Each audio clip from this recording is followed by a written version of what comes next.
menjalankan aktivitas kita selaku seorang muslim, kewajiban kepada Allah Subhanahu wa Ta'ala yaitu sholat isya berjamaah, dan kita lanjutkan bermajelis belajar daripada ilmu-ilmu Allah Subhanahu wa Ta'ala. Mudah-mudahan Allah senantiasa memberikan pemahaman yang benar dan kemudian memberikan kemudahan kita untuk bisa mengamalkan daripada ilmu-ilmu yang kita pelajari. Rabbi zidna ilma warzuqna fahma, amin ya rabbal alamin. Salam serta salam tetap tercurah kepada baginda Nabi Muhammad sallallahu alaihi wasallam, berawal sahabat uswah hasanah yang mudah-mudahan kita nanti mendapatkan syafaat dari baginda Nabi Muhammad sallallahu alaihi wasallam di yaumil akhir kelak, amin. Baik, jamaah yang dirahmati Allah Subhanahu wa Ta'ala, kita akan melanjutkan. Jika kemarin di pembahasan pertama terkait dengan thaharah sampai kemudian pembagian alat untuk bersuci, kemarin ada dua, yaitu adalah ma'u mutlak, air mutlak, yaitu air yang asli, tidak tercampur sesuatu apapun, seperti air sumur, mata air, sungai, laut, dan kemarin sudah kita sampaikan. Dan yang kedua itu adalah bagian permukaan bumi, apa saja, dari tanah, pasir, batu, termasuk tanah yang basah, itu bisa digunakan untuk bagian permukaan bumi kalau tidak ada air, ataupun kalau kondisi darurat seperti sakit, tidak bisa terkena air dan lain sebagainya. Itu jamaah yang dirahmati Allah. Kemudian kita sekarang lanjut ke fasal kedua, fasal sani, pembahasan yang kedua. Apa itu? Fi adabi qada'il hajah, adab-adab yang dalam kita qada'il hajah, melakukan hajat, mobil khusus ketika kita buang air kecil dan buang air besar. Sebelum nanti masuk ke pembahasan wudu, yaitu fi adabi qada'il hajah, adab terkait dengan qada'il hajah. Wa fihi thalathun mawaddi, di situ ada tiga madah. Yang pertama itu apa? Yang bagi qabla takhalli wa adab sebelum buang air, baik air kecil maupun air yang besar. Yang pertama, ayat lupa makan khalian minan nasi ba'idan an anzarihim, hendaknya orang yang hendak qada'ul hajah, baik buang air kecil atau air besar, yang pertama adalah ayat lupa makan khalian minan nas, hendaknya ia qada'ul hajah itu di tempat yang tertutup. Jadi sebisa mungkin, dan ini tidak diperhatikan, apalagi yang sering safar, supir truk, itu hati-hati. Karena apa? Adab yang pertama itu adalah hendaknya dia melakukan qada'ul hajah itu di tempat yang tertutup, minan nasi ba'idan an anzarihim, yang tidak dapat dilihat oleh manusia. Ini kenapa dulu ketika Rasulullah SAW pertemuan kemarin kita ceritakan, kita sampaikan apa belum ya, terkait nabung bunga di atas kuburan. Hadisnya sama. Itu kan Nabi sedang jalan, kemudian melewati marrobi melewati dua kuburan, dan kemudian Nabi berhenti dan mengatakan,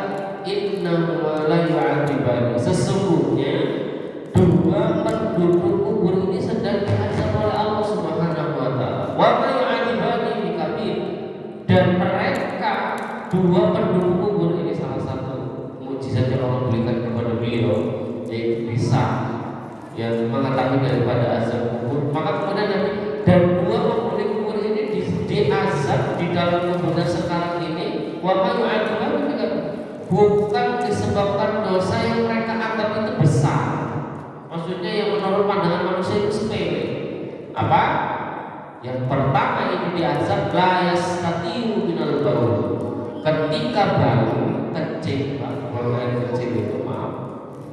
La yastatiu minal baul, tidak di tempat yang tertutup, Pak. Ya. Amma ahaduma, sedangkan yang satu ini yang muslimin namimah, suka mengadu domba. Walaupun hanya provokator itu sama aja mengadu. Maka mohon maaf, ya.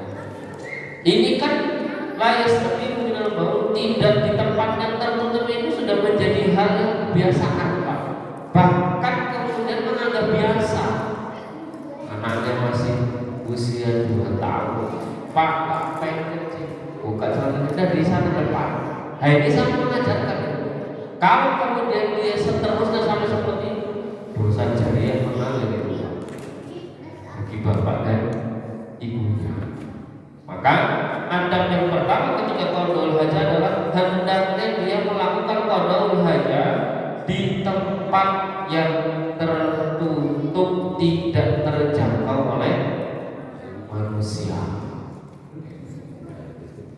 Itu salah satu dalilnya tadi, bahwa orang yang tidak memperhatikan ini jelas di kuburnya akan mendapatkan azab. Kemudian yang kedua, alla yudkhila ma'hu ma fihi dzikrullah ta'ala. Hendaknya ketika dia masuk ke tempat, misalnya sekarang Thailand, Pak, untuk melakukan atau menunaikan qadul hajah itu, la yudkhila ma'hu fihi dzikrullah, tidak membawa nama Allah, apalagi sampai kemudian zikir di dalam kamar mandi, ya itu gak boleh. Hati-hati, itu sudah kelainan, Pak. Maka salah satu pernah kita meruqyah itu, Pak, salah satu yang diajarkan oleh dukunnya itu, Pak, kalau dia maaf BAB itu, Pak, itu dia dikasih kertas, Pak, biasa ya. Kertas itu tulisannya Al-Quran, Pak, ayat kursi dan lain sebagainya. Mohon maaf, biasanya kebanyakan lafaz-lafaz Allah atau ayat-ayat Al-Quran itu ditulisnya maaf menggunakan darah kaki. Kemudian apa, Pak? Suruh ketika maaf BAB itu diinjek pakai kakinya. Itu semakin dia berani, semakin senang setannya, Pak. Dan pasti hajat dan permintaan banyak dikabulkan. Maka tidak boleh, Pak, entah itu membawa kertas yang ada lafaznya Allah. Maka hati yang punya HP biasanya ada deringan azan, sholawatan, kemudian pas qadul hajah dibawa masuk kamar mandi, itu jangan sampai. Anak kamar mandi itu khaba'is, tempat sarangnya jin, setan, itu tempat kotor. Maka tidak boleh, Pak, membawa atau menyebut lafaz Allah Subhanahu wa taala. Ini juga yang terjadi pada Nabi.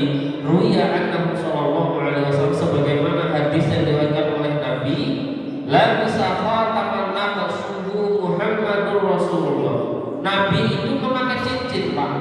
Nah, jadi boleh, Pak, memakai cincin bagi laki-laki, tapi di bagian kelingkingnya, Pak, ya. Muhammad khataman nafsuhu Muhammadur Rasulullah, dan cincin Nabi itu ada ukirannya, Pak. Apa ukirannya? Muhammad Rasulullah, Muhammad utusan Allah. Wa kana idza dakhala khala, akan tetapi ketika Nabi hendak masuk ke kamar mandi, WC, toilet, wada'ahu, Nabi melepas cincin itu, Pak. Kenapa? Cincinnya ada lafaz Allah. Tadi cincin Nabi tulisannya Muhammad Rasulullah, yang terakhir itu Allah. Maka Nabi setiap hendak masuk itu apa, Pak? Melepaskan cincin itu, tidak sampai kemudian dipakai.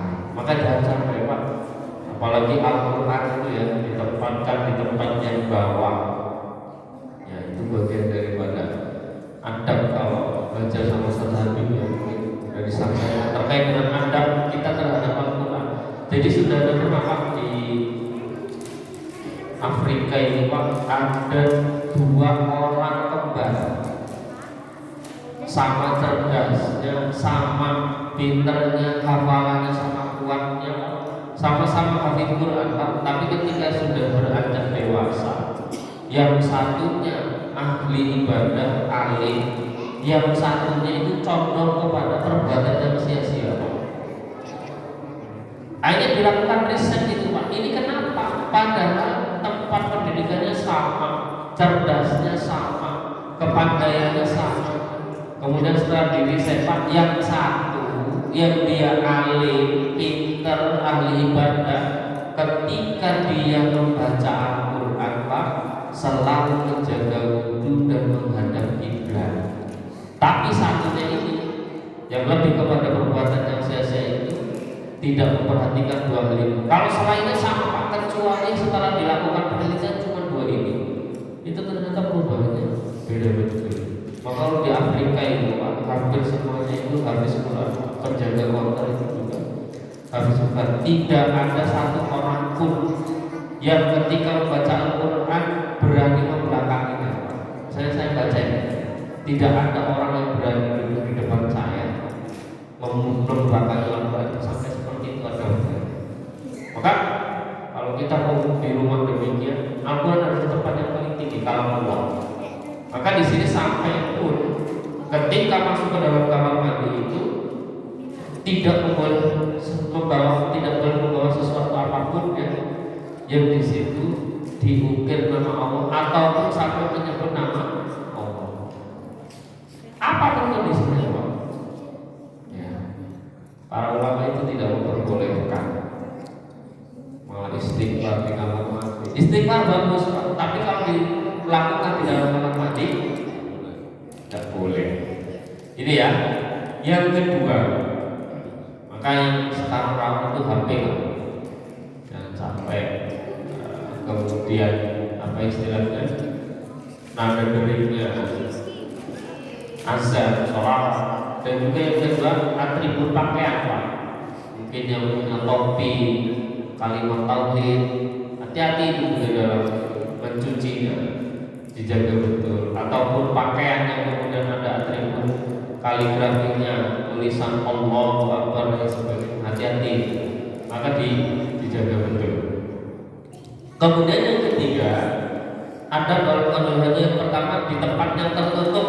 Yang kedua adalah tidak menyebut atau membawa nama Allah Subhanahu wa taala.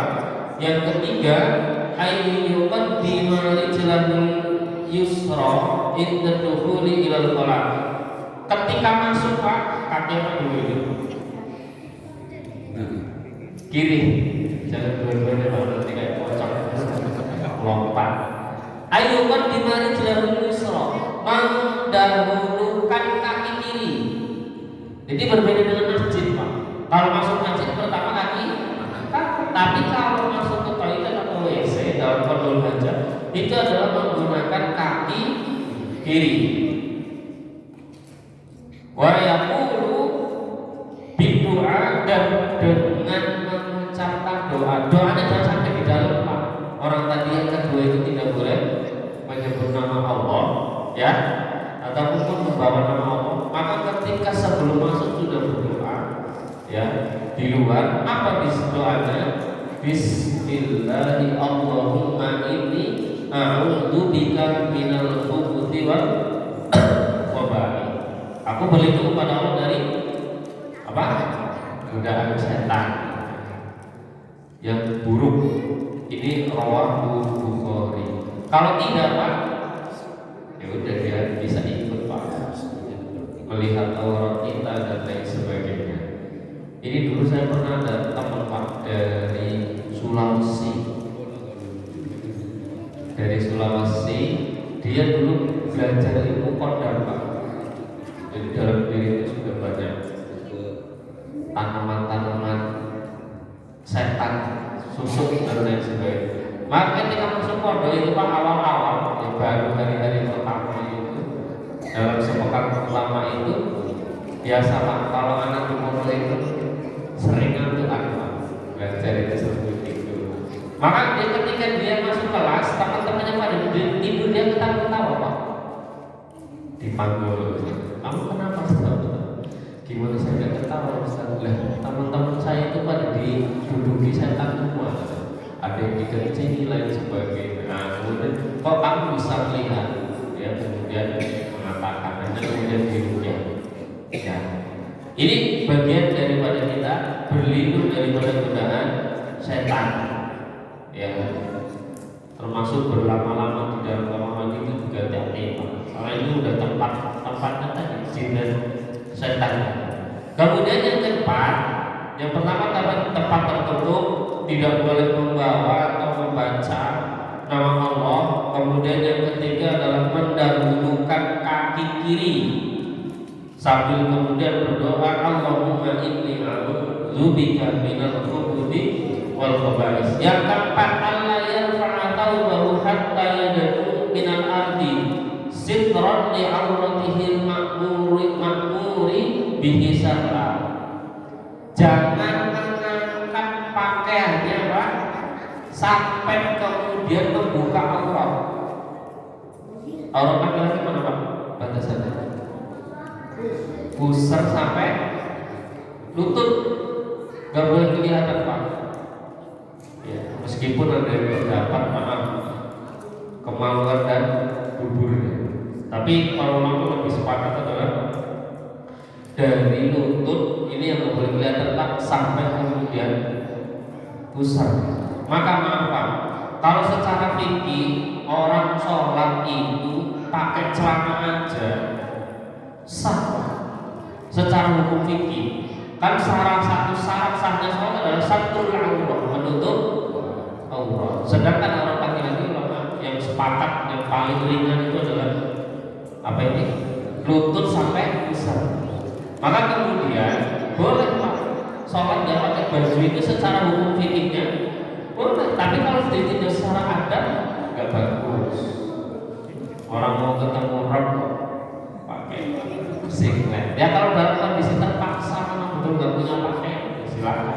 Hanya untuk memenuhi syarat yang penting tertutup aurat itu diperbolehkan. Dan ini Pak dijaga betul. Apalagi aurat laki-laki kita nih Pak, lutut sampai kemudian pusar. Tapi terkadang ada orang sholat, pakai levis, pakai kaos. Kaosnya kemudian ketat Pak, ketika ruku ataupun sujud nangkat Pak, sampai belah itu tadi saya dibahasakan sampai belah antara dua gulung pantatnya itu sudah. Kalau sudah melewati pusar, yang kelihatan itu ya nggak sah sholatnya, karena auratnya kelihatan. Termasuk yang memang pakai levis di bolong-bolong itu. Nah itu. Jadi ini banyak Pak. Ketika kita mungkin orang maka usahakan ketika safar itu bawa pakaian yang memang pantas digunakan untuk sholat. Jadi ketika rukuk atau sujud itu nah sini nih. Kalau kemasukan lebah dari atas itu baru jadi sholat. Ini menutup aurat. Ya penting. Tetapi meskipun demikian masih juga meskipun di luar sholat itu ada orang yang pakai celana pendek, yang di atas lutut dia pendek, termasuk main bola, ya yang sampai kemudian memperlihatkan lututnya itu. Apa kata Nabi dalam hadis riwayat yang lain? Beliau bersabda, la yaqulu rajulu ila aurati rajul. Tidak boleh laki-laki, hadis diriwayatkan oleh Imam Muslim, tidak boleh laki-laki melihat aurat laki-laki lain. Gak boleh Pak. Dan tidak boleh pula perempuan melihat pada aurat perempuan lain. Dan tidak boleh juga laki-laki mendatangi laki-laki lain dalam satu pakaian. Dalam artian tidur dalam satu pakaian atau selimut dengan saling bersentuhan kulit. Jadi Pak, Mungkin Bapak nggak nyangka, cuman kalau Bapak lihat, dan ini juga biasa, hampir kebanyakan sering bisa terjadi kasus di pondok-pondok pesantren, Pak.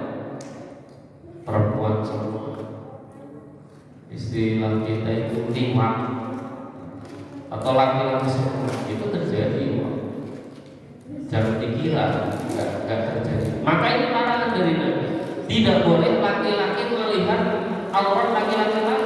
Oh, sesama jenis saja nggak boleh, apalagi lain jenis, beda jenis. Maka dulu, Pak, saya itu ketika sekolah di Solo itu, Pak, kalau ada satu ustadz yang betul-betul ustadz yang paling sepuh, ya, betul ustadz yang karismatik itu, kalau ada yang sampai menggemari sepak bola, udah sampai ada yang semester 7 itu tinggal nunggu wisuda pas Piala Dunia, pulang malam lompat pagar, nggak jadi di wisuda kayak gitu, sampai seperti ini. Kenapa nggak boleh? Tetapi Masya Allah, kemarin Piala Dunia ya, Piala Qatar ya, sampai jam 2 jam 3 ya, jadi lakoni. Tapi untuk yang mulai berat, nonton bola Masya Allah kayak gak ada beban, padahal besok banyak kerjaan. Nah ini tidak boleh, Pak. Jangan sampai auratnya itu kelihatan. Maksudnya ketika mau ke kamar mandi tak lepas lah, saya tak pakai kolor, tapi kemudian sampai auratnya tersingkap. Coba ketika kita membaca hadisnya itu panjang, Pak, mungkin hampir 2 halaman Al-Quran itu, Pak, terkait dengan proses perjalanan ruh dicabut oleh Allah Subhanahu wa Ta'ala. Apa kata Nabi? Inna hamdal mu'min idza inqata aminan dunya wa iqbali minal akhirah. Sesungguhnya apabila seorang mukmin hendak dicabut nyawanya oleh Allah, wa iqbali minal akhirah, dan akan dipertemukan dengan kampung akhirat, apa kata Nabi? Nazalat ilaihi malaikah, akan turun kepadanya itu segerombolan malaikat. Yang nyebut satu, Pak, tapi yang ketika turun itu segerombolan, sampai kemudian hatta pandal basor, sampai segerombolan malaikat itu yang dilihat itu adalah sejauh mata memandang, Pak, nggak ada ujungnya semuanya, Pak. Maka maaf, tidak heran ketika ada orang meninggal, Pak, matanya itu kayak terbelalak menonton, karena mereka melihat kalau seorang mukmin ya, mereka melihat para malaikat yang belum pernah dilihat seumur hidupnya sejauh mata memandang. Wujuh syamsu, wajahnya itu putih sebagaimana sinar matahari. Ma'ahum kafanun min akfanil jannah wa hanutun min hanutil jannah. Yang dibawa malaikat itu cuma 2, Pak. Kafanun min akfanil jannah, kain kafan dari surga, wa hanutun min hanutil jannah, dan minyak wangi dari surga. Maka kemudian terus dalam riwayat ini disebutkan panjang, Pak. Kemudian sampai dia proses mencabut nyawanya, Pak. Kemudian fayastaqahu ila sama, dibawa ke langit, Pak. Fayastaqahu lahu bab, dan di langit pertama kemudian minta dibukakan pintu. Maka kalau dia menurut seorang mukmin yang baik, Pak, ditanya oleh penduduk langit, liman hadzal ruhul thayyib, milik siapa ruh yang baik ini? Ya, milik siapa ruh yang baik ini? Kemudian disebutkan hadzal fulan bin fulan. Ini adalah ruhnya fulan dan bin fulan. Jadi dilakukan bawa ke langit pertama, Pak, sampai ke sana disambut oleh para penduduk langit pertama, Pak. Kemudian dibawa langit terus sampai kemudian di langit yang ke-7. Langit itu ada 7 lapis, 1, 2, 3. Setiap jarak satu langit ke langit berikutnya itu jaraknya sejauh perjalanan 500 tahun. Di ujung daripada langit itu ada pepohonan kurma, maka namanya sidro. Sidro itu adalah kurma, muntaha itu adalah paling ujung. Sidro itu muntaha. Di atas langit ke-7 itu kemudian ada laut, Pak, yang dari dasar sampai kemudian pangkalnya itu sejauh perjalanan 500 tahun juga. Allah 500 tahun. Dan kemudian sampai kemudian dihadapkan kepada Rob, kepada Allah Subhanahu wa Ta'ala, dibukakan catatan namanya. Kemudian Allah mengatakan wa'iduha ilal ard, kembalikan dia ke bumi mukmin. Nah, terkait dengan aurat ini, ketika malaikat itu mencabut nyawa seorang mukmin yang baik, Pak, faida akhadaha lam yad'uha yadaini tarfat ain. Ketika malaikat itu sudah mengambil ruh dari nyawa seorang mukmin, dari jasadnya, Pak, lam yad'uha tarfat ain, maka malaikat itu tidak membiarkan sekejap mata pun, melainkan langsung ma'al kafan, langsung dipakaikan kain kafan dari surga tadi, Pak. Para ulama kemudian mengatakan ini pentingnya menutup aurat, Pak. Sampai ruh yang baru diambil pun para malaikat tidak membiarkan sekejap mata pun, berarti tidak bisa terlihat, Pak. Di situ riwayatnya Rasulullah tidak dibiarkan walaupun hanya sekejap mata pun, melainkan langsung dipakaikan kain kafan. Ini roh itu saja sampai seperti itu, Pak. Nah, kalau kita masih hidup, Pak, kok sampai kemudian aurat tidak dijaga, auzubillah, dan seterusnya, itu panjang kalau dibahas. Kembali kepada adab terkait dengan qaul haji yang keempat adalah tidak boleh mengangkat bajunya atau pakaiannya yang sampai kemudian tersikat auratnya. Ya. Kemudian yang kelima, alla yajlisa lil ghaibi alil bauli mustaqbilal qiblah. Tidak boleh ketika buang air qadul hajah, ketika saya sebutkan qadul hajah berarti BAB atau BAK itu, Pak, mustaqbilal qiblah, menghadap kiblat. Maka hati-hati, Pak, ketika buat rumah itu penentuan dan penetapan daripada hamam, kamar mandi atau toilet bawah, Pak, itu harus betul-betul diperhatikan, Pak. Ketika rumahnya tingkat juga harus betul-betul, Pak, anak tangganya itu kalau bisa ya ganjil. Kenapa, Pak? Kita diajarkan ketika naik ada zikirnya, Pak. Ketika turun juga ada zikir. Ketika naik kita disunahkan untuk membaca takbir Allahu Akbar, Allah. Ketika turun dianjurkan untuk berzikir mengucapkan subhanallah. Jadi rumah itu menerapkan betul-betul sunnah. Maka di sini Allah yajlisa lil baiti awil bauli mustaqbilal qiblah. Maka ketika orang hendak buang air besar awil baul atau buang air kecil, dilarang menghadap kiblat. Au mustadiruha, atau membelakanginya. Ini nggak boleh. Menghadap atau membelakanginya itu juga diperbolehkan. Alhamdulillah di sini itu amal mandinya hanya di depan masjid, Pak.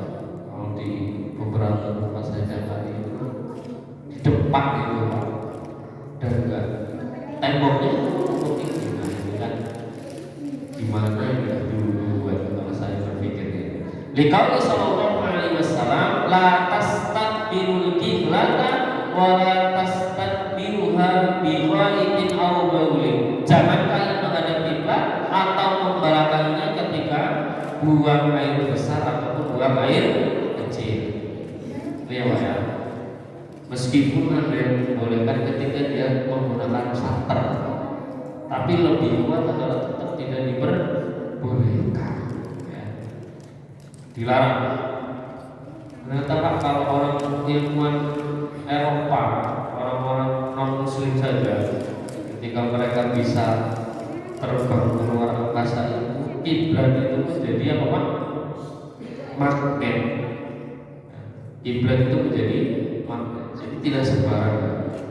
Kemudian yang keenam, Allah yajlisa li ghaitin aw baulin fi dhillin nas. Tidak boleh qadaul hajah di tempat umum, fi dhillin nas. Tempat umum di sini disebutkan seperti tempat untuk berteduh.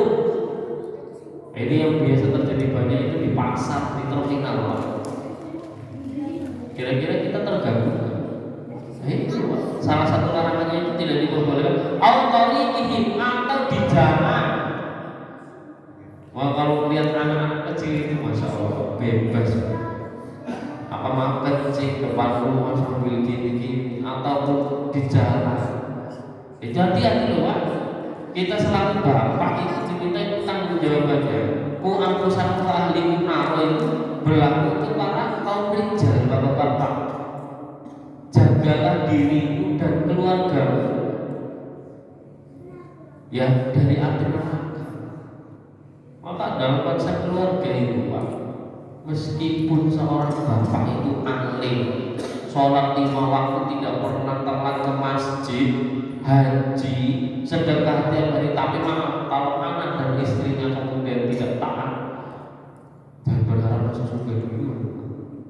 Mau masuk surga itu anak dan istrinya, ya bapak saya nggak pernah mengajarkan saya sholat, bapak saya nggak pernah mengajarkan saya sunnah. Tapi itu beda Pak. Ketika seorang istri soleha, baik tamat, nggak pernah telat sholat, ya maaf, suaminya maaf, bejat, nggak ada urusan dia Pak, bisa dia masuk surga. Maka berat Pak, akad nikah itu berat Pak.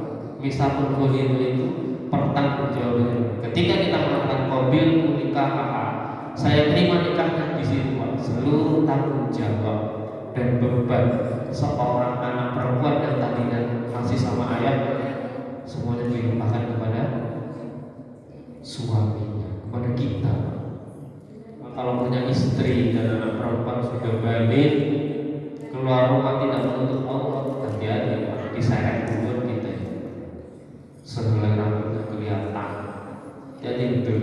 Maka ini sampai kemudian ke pembahasan seperti itu. Tidak boleh qada'ul hajat di tempat umum,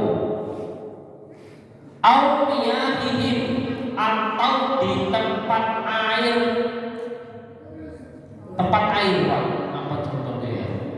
Sungai di sini. Bayangkan Pak, kita juga kesel Pak, ketika lewat sungai tiba-tiba ada yang lewat itu. Iya Pak, di sini ternyata bilang secara adab itu. Oh asjarihim, atau di pohon-pohon al-mutahharah, apalagi pohon itu berbuah. Mungkin ya, apa pohon? Mungkin secara cuman di sini para ulama memperbolehkan. Apa kata Nabi? Ini Pak, perhatikan. Ini yang masih juga banyak dilakukan oleh kita. Liqaulihi sallallahu alaihi wasallam, dikarenakan Nabi bersabda, ittaqu malainal salata.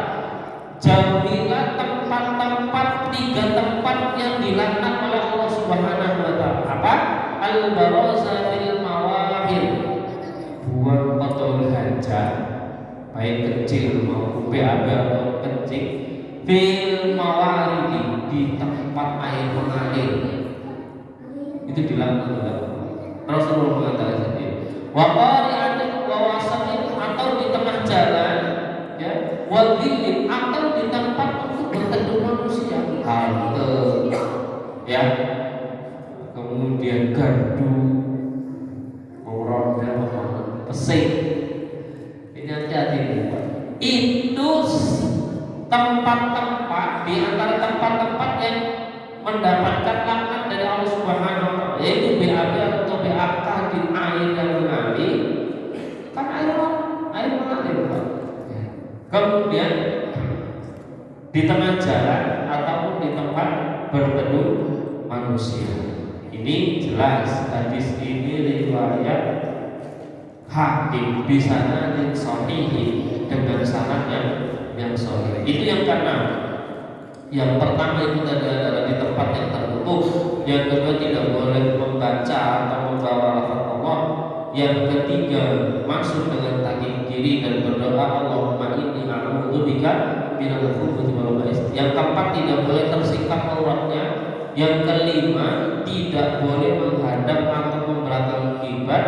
Yang keenam itu tidak boleh di tempat umum atau air yang mengalir ataupun di tengah jalan.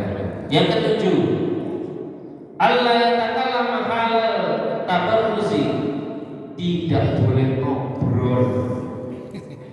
Ini adalah yang bisa ngobrol sambil ngerokok. Aduh, itu ada waktu termasuk daripada pengganti daripada ngobrol, main HP Pak. Telepon. Ya, telepon. Karena kita nggak boleh lama-lama Pak di dalam kamar mandi. Tempat kotor itu. Nah ini Allah yang kata mahala tabar tidak boleh berbicara atau ngobrol ketika ya qadul hajat. Apa kata Nabi Shallallahu Alaihi Wasallam? Idza taqala rajulani falyatawara kullu wahidin minhum an sahibihi. Apabila ada seseorang, dua atau lebih dia sedang qadul hajat, falyatawara. Orang itu berkata saling menjauh, kullu wahidin, salah satu daripada keduanya, an sahibihi, wala yatahaddath, dan tidak boleh ngobrol. Fa innallaha, ini Pak, kenapa kok kita nggak boleh ngobrol? Fa innallaha yamqutu ala dzalik, karena Allah membenci perbuatan tersebut.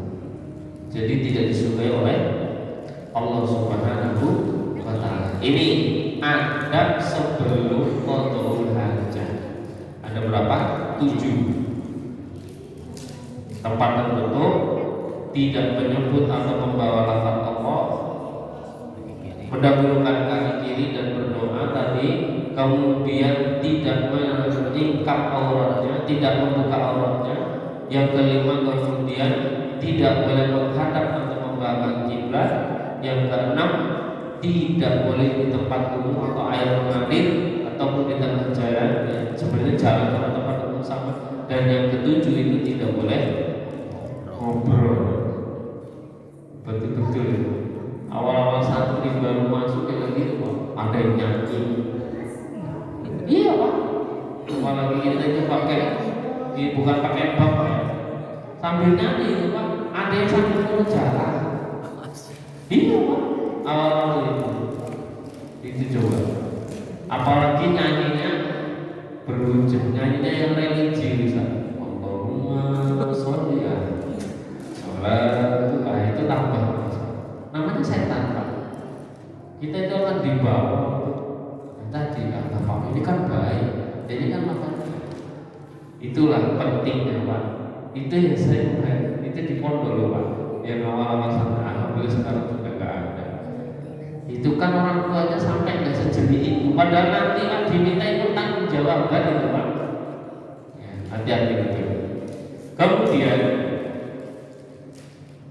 yang selanjutnya, yang kedua adalah fima yang bagi dan farad. Apa yang dilakukan?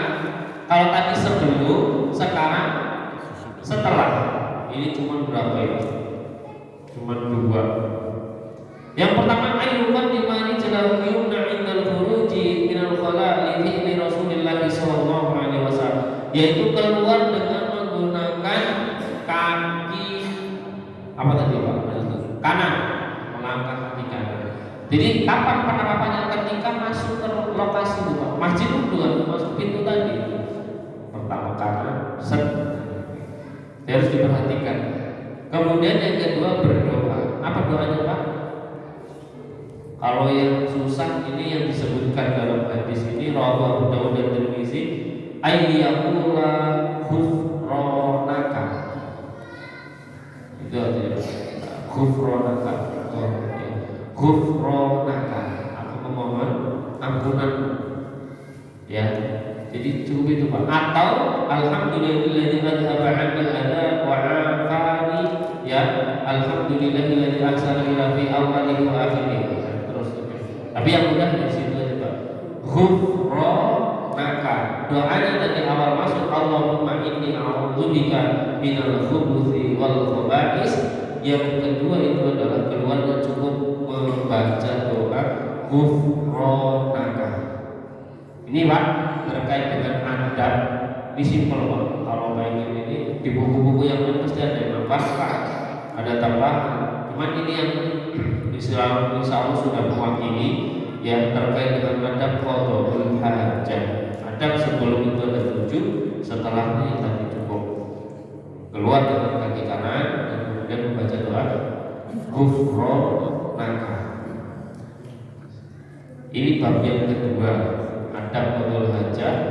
Kemudian kalau kita mau lanjutkan sebentar, bab yang ketiga fil wudu, terkait dengan wudu. Ini nanti juga mungkin 1 atau 2 kali pertemuan Pak. 2 kali pertemuan. Bab tentang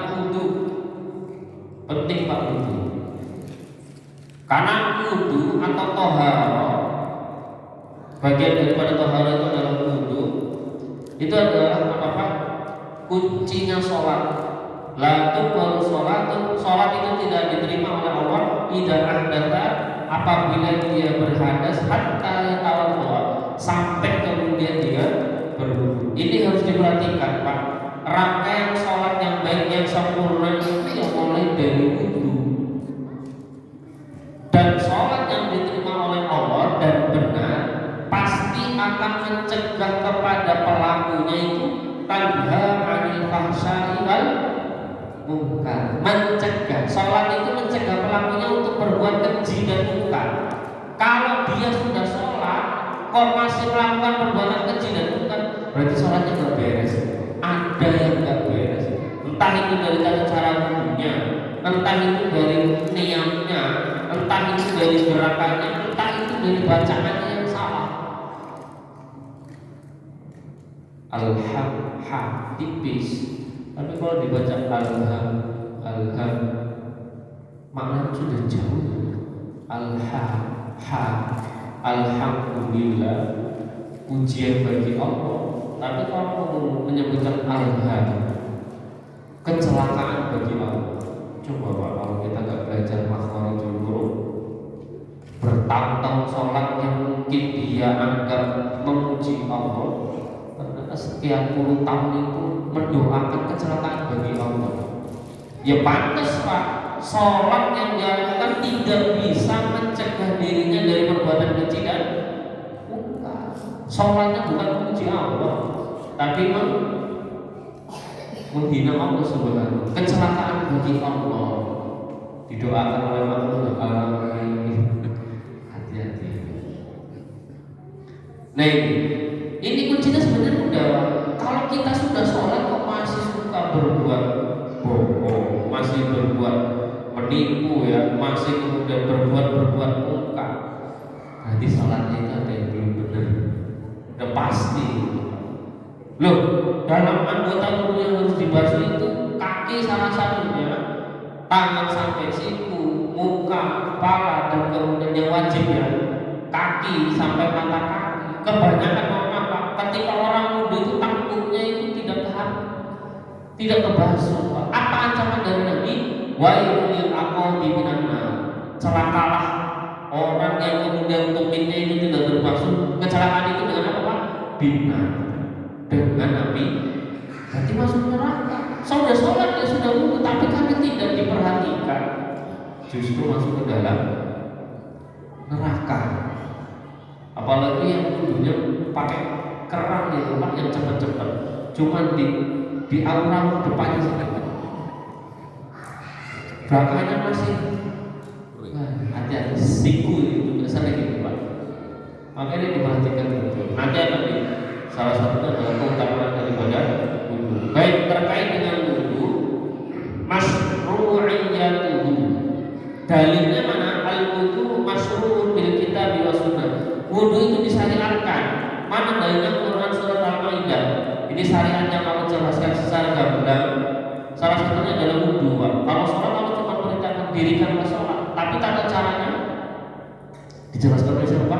Oleh Nabi. Tapi kalau wudu Allah jelaskan gamblang di dalam Al-Quran. Dalam Quran surat Al-Maidah ayat ke-6 di juz yang ke-6. Ya ayyuhalladzina amanu idza qumtum ila shalah. Wahai orang-orang yang beriman, idza qumtum ila shalah, jika kamu ingin mendirikan salat, faghsilu wujuhakum, basuhlah muka kalian, wa aydiyakum ilal marafiq, dan tangan kalian sampai siku, wamsahu birusikum, basuhlah muka ya, wa arjulakum ilal ka'bain, kaki sampai mata kaki. Nanti ada yang diwajibkan dalam wudu, yang disunahkan dalam wudu. Ayat ini berbicara terkait dengan yang diwajibkan dalam wudu. Apa Pak anggotanya? Bukan tangan, kaki, sama ini apa? Kepala. Sudah Pak cukup. Maka sebenarnya kalau memang darurat air itu 1 gelas itu cukup Pak. Membasuh itu bukan berarti mengalirkan air kemudian sampai digosok. Air ditaruh di telapak tangan, ada air yang kemudian dibasuh itu sudah bagian. Maka sehari cukup, lebih daripada cukup. Sama. Apa namanya muka dan kemudian apa ini kaki sampai mata kaki dibasuh. Ininya basah kemudian dibasuhkan sampai ke atas. Itu ya. Itu terkait dalilnya. Pertama Al-Maidah ayat yang ke-6, ya ayyuhalladzina amanu idza qumtum ilas sholati faghsilu wujuhakum wa aydiyakum ilal marafiq wamsahu bi ru'usikum wa arjulakum ilal ka'bayn. Panjang ayat 4, tapi salah satunya adalah pensyaratan tentang wudu ada di Al-Maidah ayat 6. Jelas dalilnya ada, maka kita amalkan. Qala Rasul, ada dalil kedua dari sabda Nabi, la tuqbalu shalatun ahadikum idza ahdatha hatta yatawadda. Tidak diterima sholat salah seorang di antara kalian apabila dia berhadas hatta yatawadda, sampai kemudian dia berwudu. Coba ya. Berwudu Pak. Ini dalilnya. Kemudian yang kedua keutamaannya. Habis ini kita buka tanya jawaban. Apa keutamaan wudu itu? Disebutkan oleh Nabi yashhadu lil wudu'i min fadilatil 'azimah. Wudu itu memiliki keutamaan yang besar. Salah satunya adalah dalam hadis panjang itu Pak hadisnya. Ala adullukum ala ma yamhullahu bihil khotoya. Maukah kalian aku tunjukkan sesuatu yang dapat menghapuskan dosa-dosa kalian, wa yarfa'u bihi darajat, dan mengangkat derajat? Maka kemudian para sahabat qalu bala, ya tentu ya Rasulullah, kami mau. Kemudian Nabi menyebutkan qala isbahul wudu, sempurnakan wudu. Bagaimana caranya? Alal makarih, sempurnakan wudu apabila kalian dalam salah satunya adalah kondisi-kondisi yang kalian tidak suka, hujan, dingin, yang hakikatnya tidak membayangkan, tetap wudu. Wakasratul khutah, kemudian banyaklah kalian melakukan perjalanan atau melangkahkan kaki ilal masjid, ke masjid. Nah, kemudian disebutkan terkait dengan keutamaan wudu, idza tawaddaa 'abdul muslim, apabila seorang muslim itu berwudu, ada yang berwudu contohnya orang muslim, au mukmin atau orang beriman, fa ghasala wajhahu